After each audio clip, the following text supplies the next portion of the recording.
This video is just to show how to get up and running if you are an intrepid alpha tester of the pyNITA GUI and ready to perhaps run into some issues, but it's been getting better. So the starting place for you is going to be the GitHub page. So I'll send a link to that, but it's GitHub Malonzo47. And then once you're there, it's in the pyNITA GUI. And so that will take you to this screen.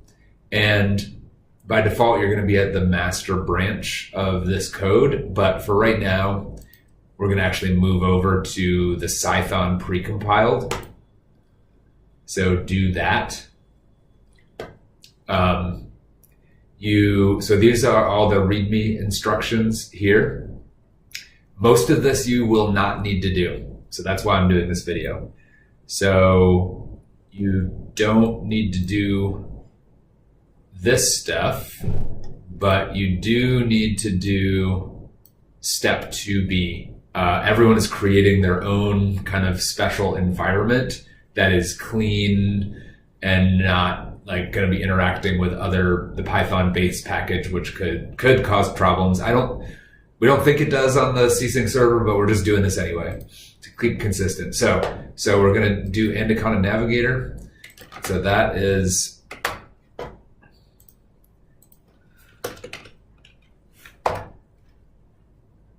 should already just be available to everybody. And so this is the default screen here, and these are the environments. So I've already created a new environment, but you will need to do this yourself. So then you'll go to the Environments tab and go to Create and create your own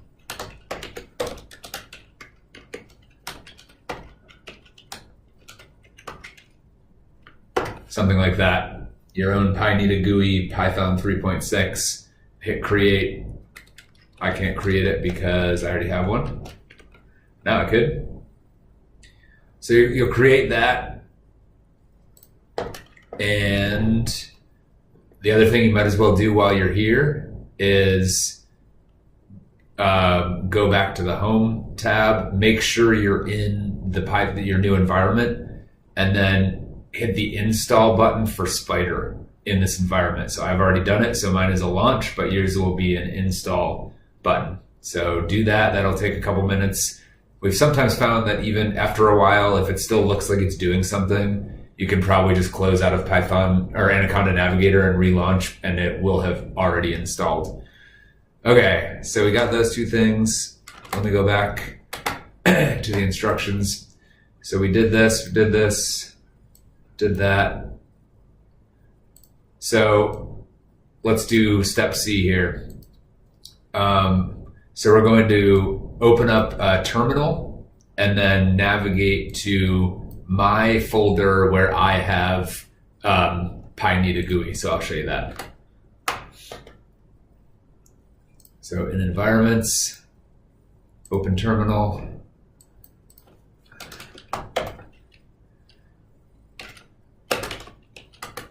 So SESYNC. Alonzo. So in Alonzo, we've got this pyNITA GUI 1. That's where my code is installed that everyone can just use. So pyNITA GUI 1. And so this is where let's see, make sure this is where you want to be. So then go in one more level, CD. Okay, so this is where all the code that's from GitHub sits. And so once you're there, then you're going to just copy and paste this code, copy that, and paste it in there. I'm having trouble copying and pasting because I'm doing it from outside of the SESYNC server, but I've already run it. So you copy and paste it, hit enter, it'll install some stuff. It could take a little while, probably not too long. Okay, do not do this. This is what we're testing. We're trying to avoid having to do any compiling of C code, so skip over step 3 entirely. you've already done this. We did that earlier out of convenience. So you've installed the Python editor. So once everything looks good, or nothing has gone bad, I guess I should say, we can launch the pyNITA GUI. So we're going to do that from your new Spider. And so I'll get out of here. So in home, I'm in my special environment. Oops, just moved accidentally. Back to my special environment. Make sure that okay, loads up. Then I can launch. Start this again. Launch Spider.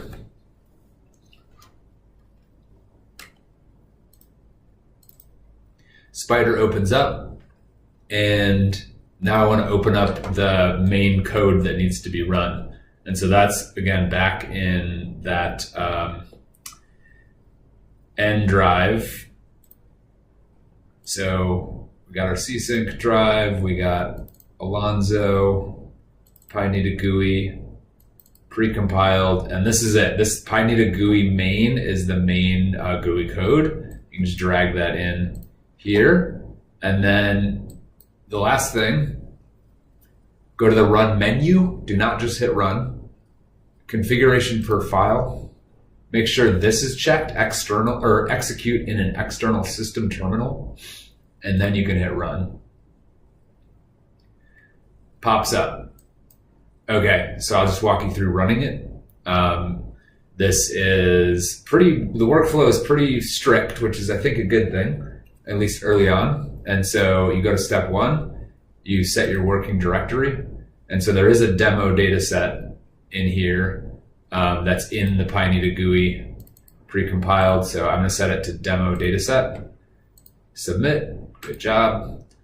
User configuration file is in the demo data set. User configs INI. If you want to start doing this for your own stuff, you can just copy this user configs file to your own directory and use that. Submit that. It populates all of these fields. And so now all of these are editable. So you can click into any of these and say, oh, I'd like a min complex of 1 instead, and then save it off. I'm not going to do that right now because I didn't save this somewhere else, but I could. So, okay, we got parameters. Step 2 is your points, which is an input and sample points. Submit. And now you're going to do some visualization or optimization. So I'll just do, well, let's see what happens if I do all of them. This could get crazy. Might be too much. Okay, well, it's not terrible. So we still have some work to do on how the plots look. So for now, I tend to, it sort of depends on how long the names are of your plots, really, I think. But I don't know, I like to do around like 8 plots. Makes things a bit more manageable. Okay, so that's pretty normal. I could do plots 1 and 3, etc. I could draw trajectories for, let's just do it for 1 plot. So to do the optimization, so click, click, click, click, click, hit enter to finish up. Load default set is going to be the default set of parameters to test. You can change those if you want to also, but you always need to have at least 2 in every field, except for this filter opt set right now. Just that's where we're at right now.